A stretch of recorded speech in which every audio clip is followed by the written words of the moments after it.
Everyone. Welcome everyone to the 30 Goals Conference. We have another inspiring speaker, Sylvia Duckworth. Hello everyone. You may have seen her in a previous event because she started with our pre-conference event and did a workshop with over 400 people have viewed now. That was an hour and a half long, so that's amazing. And she was teaching teachers how to sketch note, and you can of course check her archive for that. But today she's going to inspire us by something she was inspired by, and that was a book called Bounce, and she even did a sketch note for it. So I'm going to go ahead and give it to her and let her share her inspiration with you. Thank you, Shelley. So welcome to this keynote. Thank you, Shelley, first of all, for inviting me. I was completely honored that you asked me. It's my first keynote, and I thank the audience out there for joining us today. Shelley, should I go ahead and screen share? Yes. Okay. And Sylvia Duckworth has more than 30 years of experience teaching core French at the elementary level in Toronto, Canada. She uses technology to motivate and engage her students in the French class. She is an AIM teacher trainer, and we, of course, love her sketch notes. She's also a Google certified teacher, and you can follow her on Twitter at Sylvia Duckworth or check out her Flickr because it's very inspirational. Thank you, Shelley. So my keynote is address the talent myth, this is a little bit about me. I'm a French teacher in Toronto, Canada. I will be sharing this presentation at the end. I'll show you the links, the link to the presentation, so you can get everything on your own computer. And there are some links on this slide that just give you, there's a link to my Flickr page with my keynotes, my Google+, my Twitter, my About Me page, Gmail, if you want to email me for any reason. So what is the talent myth? The talent myth is the contention that we are born with innate talents and that success in life is largely determined by these natural talents. And I've paraphrased this. If you look up the definition, it may vary from source to source, but this is from the reading I've done.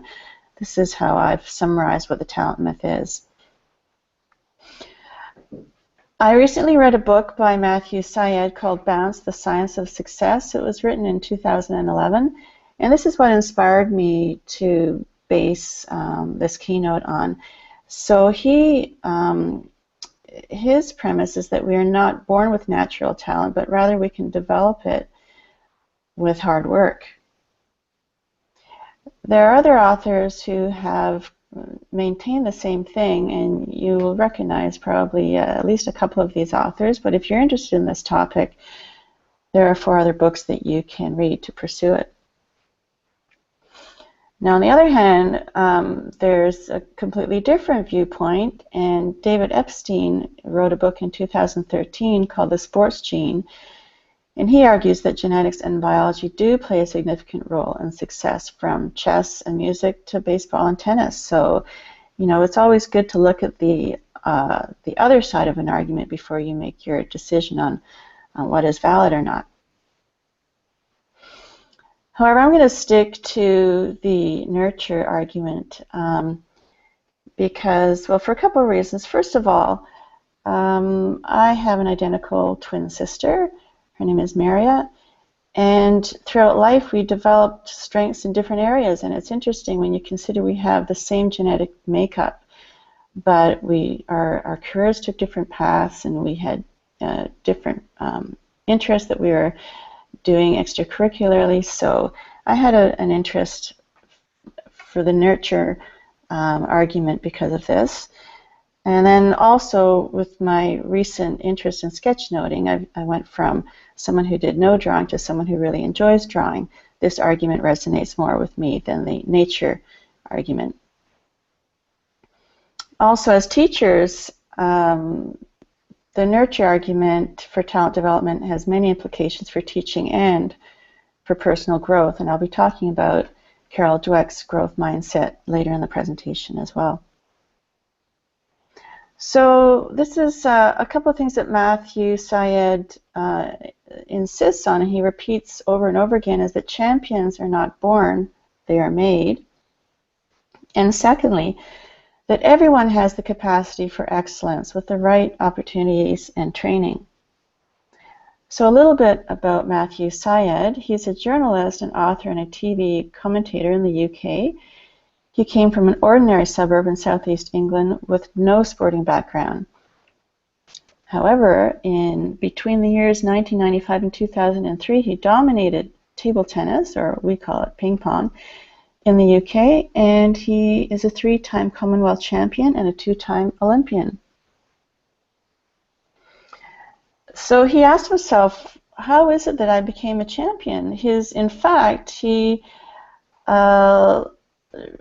analyzed the statistics of the table tennis champions in the UK, and incredibly enough, the street he lived on, produced more table tennis champions than the rest of the nation combined, more than 12 that he can name. So he analyzed this, and he brought it down to 4 different factors in his personal growth as a tennis table champion. So first of all, his parents bought a regulation size, an official size table tennis table when he was 6 years old, just randomly. Secondly, he had an older brother who loved to play, so they played around the clock, he and his brother, as soon as they got the table. Thirdly, he had one of the nation's top coaches at his local school. And finally, there was a local table tennis club in his neighborhood which was open 24 hours a day. And so he attributes these factors to making him a tennis table champion and not necessarily to innate talent. So he narrows it down to unusual circumstances plus deliberate practice plus intrinsic motivation is what creates excellence. Now I'll be looking at these in the next slide. His unusual circumstances, again, is that he had a tennis table in his house. He had one of the top coaches in the country. He had an older brother who loved to play. They were able to play 24/7 at a local table tennis club, and his school had a huge table tennis culture. Looking at deliberate or purposeful practice, now you'll hear it called those 2 things. What this is practice that challenges what you're doing. So basically, you need to practice what you're not good at to become an expert. And you've probably heard Malcolm Gladwell talk about the 10,000 hours to become an expert. And if you do the math, this works out to 4 hours a day for 10 years, which is, you get the 10,000 hours. And Matthew Syed strongly believes in this. And then the last bubble on the right, you also need intrinsic motivation. So you need to enjoy the activity and be ambitious. It's not enough to just to have a parent who pushes you, for example, and to have a top coach. You actually have to want to achieve excellence. So let's talk a bit more about deliberate practice. Cruise control does not count. So for example, driving a car mindlessly for 10,000 hours is not going to make you an expert driver. If you want to become an expert driver, you need to practice difficult maneuvers and in different driving conditions. And another example, teaching the same way for 10,000 hours is not necessarily going to make you an expert teacher. You need to step out of your comfort zone and try new things. And I drew this quite a while ago when I started sketchnoting, just to illustrate how important it is to step outside your comfort zone and to try new things. I'm stepping hugely outside my comfort zone right now doing this keynote, but it's a way that I will grow. Matthew Syed looks at different examples to support his theory. And this one example is from a 1991 study by Anders Ericsson. He looked at a large group of violinists. I think he looked at about 500 violinists. And when they were 20 years old, he grouped them into elite, extremely good, and good. He discovered the elite group practiced approximately 10,000 hours total over a lifetime. The extremely good group practiced approximately 8,000 hours, and the good group practiced approximately 4,000 hours. So this supports the 10,000 hour theory. He also talks about Laszlo Polgar, who was a Hungarian teacher in the 1960s. He was one of the earliest advocates for the practice theory of expertise. And before he had any children, he wrote a book entitled Bring Up Genius. In fact, he advertised for a wife in a Hungarian newspaper, and put right in the ad that he was looking for someone who'd be willing to help him along this experiment, that he wanted to have children and to raise them to become experts. And then he and his wife, when he met his wife, sat down and decided what kind of expertise they wanted their children to grow up with, and they decided on chess.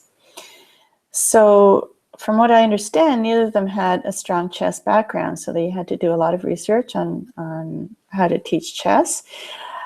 They did have 3 daughters, and they all became world-class champions, world chess champions. In fact, the eldest daughter became, I've heard her being called the greatest female chess player ever born. And by the time they reached adolescence, all 3 had accumulated over 10,000 hours of playing chess. So this also supports the 10,000 hour theory. Just recently, I discovered this man. His name is Dan McLaughlin. He is a 34-year-old photographer, and he had no particular sporting ability, no outstanding physical attributes, and he had no experience playing golf, but he decided to test the 10,000 hours of theory. He's right now, oh, that's a typo, he's at 6,000 hours now, and he practices an average of 4 hours a day. So over the past 5 years, he's been able to bring his best golf score now is 70, and he has a 2.7 handicap. I'm not a golf player, but I asked my husband about this, and he said, wow, that's amazing. And Mr. McLaughlin has a goal to play professionally by August 2016 and to have a plus handicap, which is less than 0, by 2018 at the end of 10,000 hours. So I'm not going to play this video for you, but take a look at it. It's only a couple minutes. When you get the link to the presentation, I showed it to my husband, and he said, well, he loves to golf, and he said, okay, does this mean I can quit my job and become a professional golf player? It's something he'd love to do. Then there's the Marsalis family. They're all accomplished jazz musicians. Alice plays the piano, Brad for the saxophone, Winton the trumpet, Alfio the trombone, Jason the drums. Branford, in fact, is a friend of mine, and he's the one who recommended I read this book, Bounce, because he really believes in it. And he told me that he truly believes that if the family was not raised in New Orleans, they'd probably be doing something else. So he is a big believer in what Matthew Syed says in his book. In the book, this is another study that is quoted, and it's a study by William Chase and Anders Ericsson, done in 1978. They took an ordinary man who they named SF, and after 230 hours of training over 2 years, he could recall 82 digits. The normal range is 7. So in other words, if I were to right now meet this man and I would give him 82 digits all in a row, just verbally, orally, he can't see them, he would be able to recite them back to me.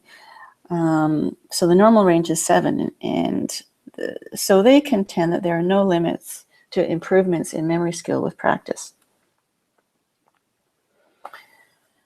Another athlete that Mr. Syed talks about in his book is Shizuka Arakawa. She's a Japanese 2006 Olympic gold medalist figure skater.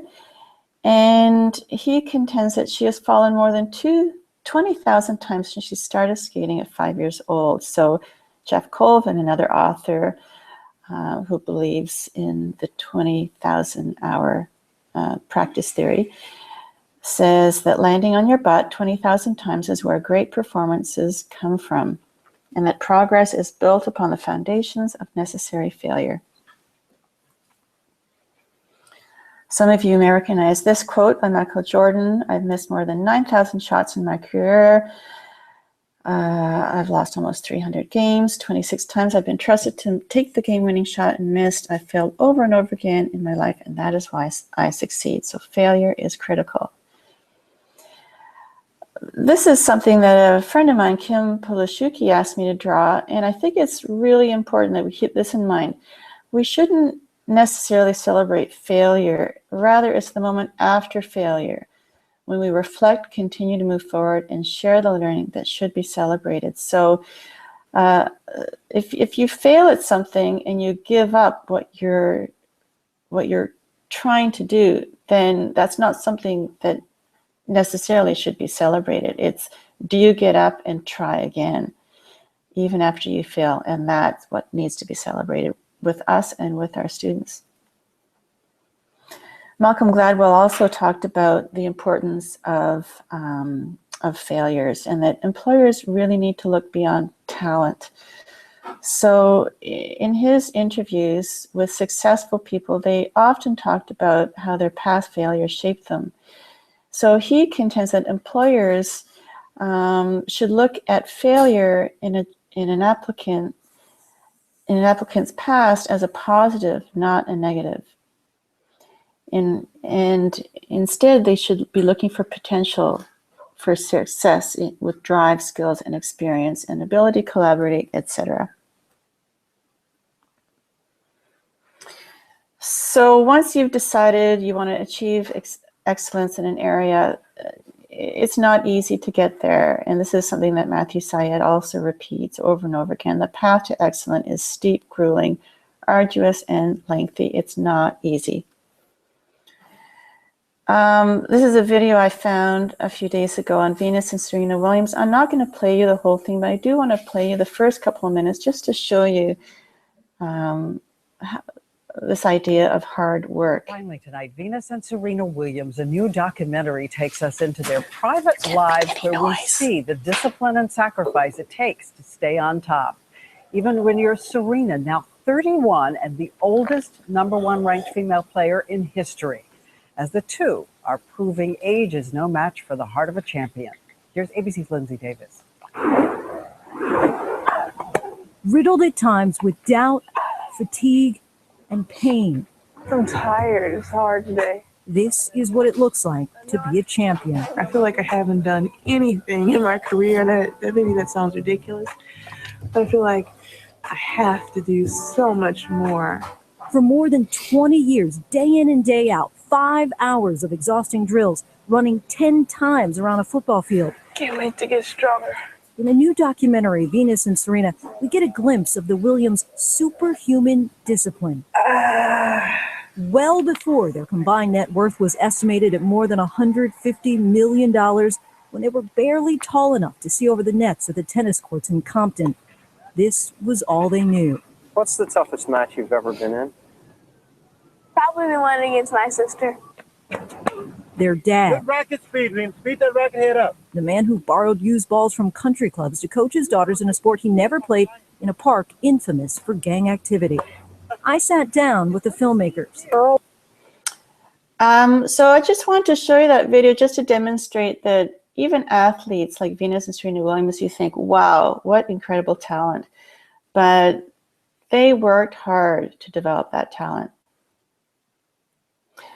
Matthew Syed talks also about something he calls the iceberg illusion, and that's where we see the success of someone, but we don't know what went into developing that success. Things like persistence, failure, sacrifice, disappointment, good habits, hard work, dedication. These are things that we don't see. All we see is the top of the iceberg. I want to talk just briefly about Gary Player. He was a South African professional golfer, widely regarded as one of the greatest players in the history of golf. And he tells a story, and I'm just going to read it because it's quite entertaining. I was practicing in a bunker down in Texas, and this good old boy with a big hat stopped to watch. The first shot he saw me hit went in the hole. He said, "You got $50 if you knock the next one in." I hold the next one. Then he says, "You got $100 if you hold the next one." And it went for 3 in a row. As he peeled off the bills, he said, "Boy, I've never seen anyone so lucky in my life." And I shot back, "Well, the harder I practice, the luckier I get." I'm going to talk briefly about child prodigies, talent or practice. And so Matthew Syed talks about Wolfgang Amadeus Mozart. We would say he was very, very talented. He was composing pieces for violin and piano at 5 years old. Matthew Syed estimates that by the time he was 6 years old, he had accumulated 3,500 hours of practice, or 4 hours a day. Again, supporting his notion of practice makes perfect. Matthew Syed claims that child prodigies have compressed astronomical quantities of practice into the short period between birth and adolescence. So the 3 child prodigies that I'd like to look at is Tiger Woods, Wayne Gretzky, Venus and Serena Williams. At the bottom, there's another quote: "Child prodigies do not have unusual genes, they have unusual upbringings." And if you notice, the common factor in those pictures also is a parent who really supported their careers. However, internal motivation is key. So it's not enough to have perfect conditions and a parent who supports you. It needs to come from within.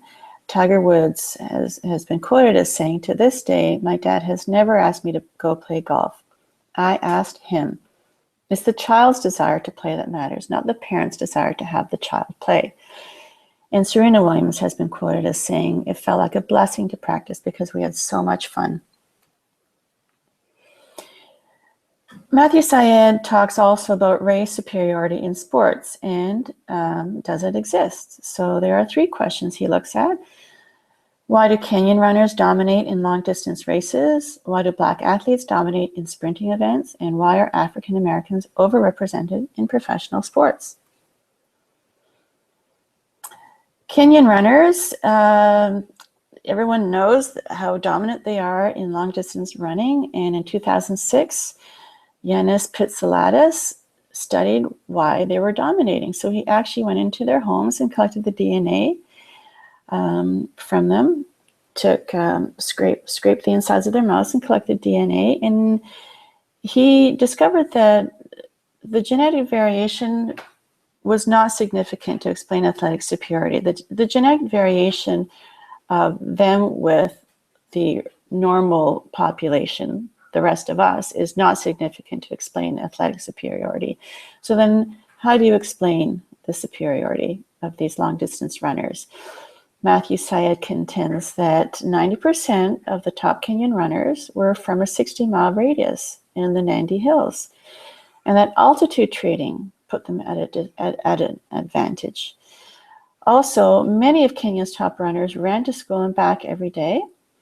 So by the time they reached adolescence, some had already reached 6,000 hours of running. Also, Kenyans do not have the resources to do other sports, and their diets are optimal for running success. Finally, the superior government's support system to nurture top runners all contribute to their success in long-distance running. Black sprinters. Matthew Syed points out that every winner of the 100 meters at the World Championship since 1983 has been Black. No white athlete has reached an Olympic final for over 25 years. And his explanation, well, he says there's no genetic explanation. it's cultural forces rather than genetic. For example, Jamaica has an impressive infrastructure and training system for elite athletes. Their culture idolizes track heroes, and it's one way for athletes to exit extreme poverty. This is related. So there's also an overrepresentation of Black athletes in professional sport. And why is this so? Matthew Syed contends that the overrepresentation is balanced by the underrepresentation in positions of economic power. So the sporting success of Blacks is a consequence of unequal opportunity in other areas. They are driven to sport due to barriers of entry in other spheres of economic life. He quotes an experiment in 2003 by Marianne Bertrand and Sendil Mulanathan, who are economists, and they made up 5,000 CVs or resumes. Some they put Black names, like Tyrone Latoya, and others with white names like Brendan or Allison. They sent them out to employers, and they were astonished to realize that the Black candidates were 50% less likely to be invited for interviews. This is another question altogether, moving away from race superiority, whether it exists in sports, is why are athletes getting faster and stronger? And Matthew Syed talks about this in his book as well.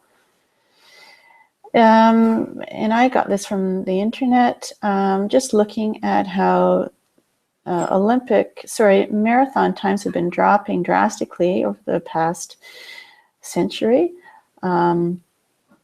But Matthew Syed says that this is due to better training techniques, not necessarily that there's any kind of biology behind it. He says that the quality and quantity of practice is driving progress, not genes, and that people are practicing longer, harder, and smarter. He says that this trend is happening in music and academia as well. And he talks about a piano piece in 1826, which was virtually unplayable, but today is performed by every top pianist. And in academia, he talks about how calculus is now common course in university, whereas this would have been unheard of a century ago. And I want to talk a bit about my twin sister and I, because how many of you out there have siblings that you feel are better at some things than you are? I went through my early childhood, my adolescence, thinking that my sister was a lot better than I was in a number of things. She was a better runner, she was a better artist, she was better at school, she got better marks, she was a better piano player. And it never bothered me because she worked harder at it. And I realize now after reading the book that, well, that's why she was so good at it, because she worked harder at these things. Eventually, I took up marathon running. And I did my first marathon just before my 40th birthday. And I finished my first marathon in 4 hours and 31 minutes. And I want to talk about this again because now I'm talking about how training makes all the difference. I trained fairly hard for it, but then I thought, okay, I want to bring my time down. I thought if I can make 4 hours, I'd be really happy. So then I trained harder. I picked up the number of days I was training from 4 to 5, and I ran longer runs more often, and I managed to get my time down to just over 4 hours. Then I met someone who had run Boston, and she said, "So I think you can run Boston." And I said, "I don't know, 4 hours, I was killing myself at 4 hours. I practically dragged myself over the finish line. There's no way I can go faster than that." And she said, "Well, you have to join this running group." And the running group, it's called Marathon Dynamics, based in Toronto. And they gave me a running test. And then from that, they gave me a plan, and I followed it strategically. But this plan, first of all, I had, instead of 5 days a week, I only had to run 4 days a week, but I was running smarter. So I was doing hills, I was doing interval training, I was doing fartleks, I was doing sprints, all kinds of things that I didn't have in my repertoire before. And then I went into my next marathon, and I did manage to qualify for Boston. The Boston qualifying time was 3:50, and I just got under at 3:46. I finally ran Boston, and eventually I ran New York in 3:35. And if you can see the difference in my first marathon to my marathon in New York, I took almost an hour off my time just from training smarter and better. My genes obviously had not changed at all, but the technique had enabled me to improve my time that drastically. And also, with my experience in sketchnoting, this is my first sketch note on the very left. I tried to draw the image on the right, and I put hours and hours and hours of time into developing my skills as a sketchnoter, and I've become better at it. I still have a long way to go, but this is another reason why this topic really interested me, because I can see the results of putting time and deliberate practice into developing my skills in this area. So excellent is not a skill, it's an attitude. Now, there are many implications for teaching when talking about this mindset. And this is why we must dispel the talent myth in education. First of all, the talent myth is built on the idea that innate ability rather than practice is what ultimately determines whether we have it within us to achieve excellence. Secondly, the talent myth is disempowering because it causes individuals to give up if they fail to make rapid early progress. And finally, the talent myth robs individuals of the incentive to transform themselves through effort. Carol Druck's research showed that praising children's intelligence harms their motivation and performance, and this shocked me when I read this in the book. So she had taken students, young students, and had given them a test, and a fairly easy test. She wanted to make sure that they achieved success on the test. I don't remember the specifics of the test. I think it was math, actually. And afterwards, so afterwards she said she praised them. Sorry, she had a control group and she had a non-control group. So that with the control group, she praised them and she said, "Wow, are you ever good at math? You did that. You nailed those questions," and was actually praising them. Now the other group, she praised them afterwards for how hard they worked at getting those results and getting the good test results. So then afterwards, she retested these students with a more difficult test, and she was astounded that the first group that she praised, first of all, by how smart they were, failed miserably at the second, more challenging test, while the second group did much better, and they were more persistent in trying to find the answers to the questions. So the huge difference in just on what kind of praise you give your students is critical, and this was a real eye-opener for me. So try this. Instead of person praise, you are smart, offer process praise, and here are examples. A, praise the strategy. For example, you found a really good way to do it. Or B, praise with specificity. You seem to really understand fractions. Or C, praise effort. I can tell you've been practicing. And this is a drawing. Again, I got off the internet and I drew it, but here are some sentences that you can practice with yourself and with your students on what can I say to myself instead of the fixed mindset sentences. Try thinking the phrases that are on the right, on the growth mindset side. And that's the end of my presentation. So thank you very much for listening.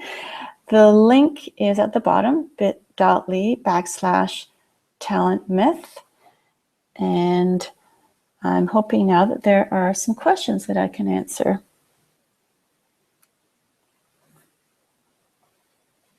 Thank you, Sylvia, for that inspiring a conversation, because there was a lot of conversation taking place and lots of inspiring comments out there. I'll read you a few, and then we have to move on to the next presentation. But Sure.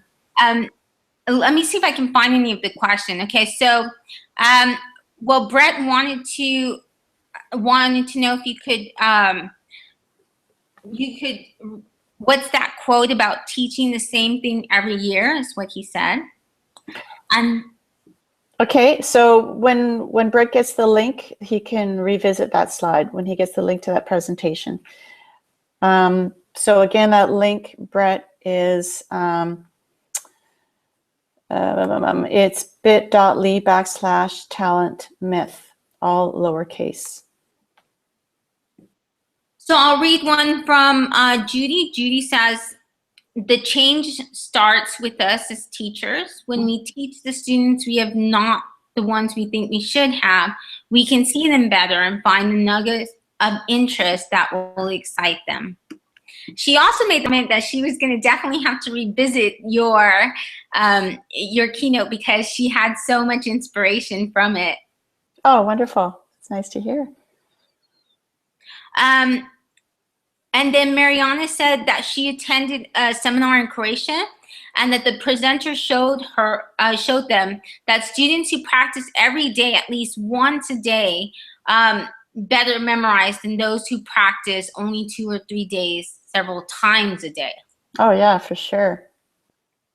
Yeah, that makes total sense. And then Peggy said a positive attitude has to make a difference with all of that practice, believing in yourself. Mm-hmm. Absolutely. Donna says, I agree, we need to have authentic lessons that motivate the kids to learn and be able to apply those lessons. Yeah, all great comments. So there's a lot of inspiration there. I think they're still digesting it. Great. Well, thank you so much for being with us and inspiring us with a lot to think about. And thank you for being part of the conference and doing the virtual keynote as well, to the virtual workshop. It's so great seeing so much creativity. Thank you so much for having me, Shelley. I really enjoyed it, and good luck with the rest of the conference.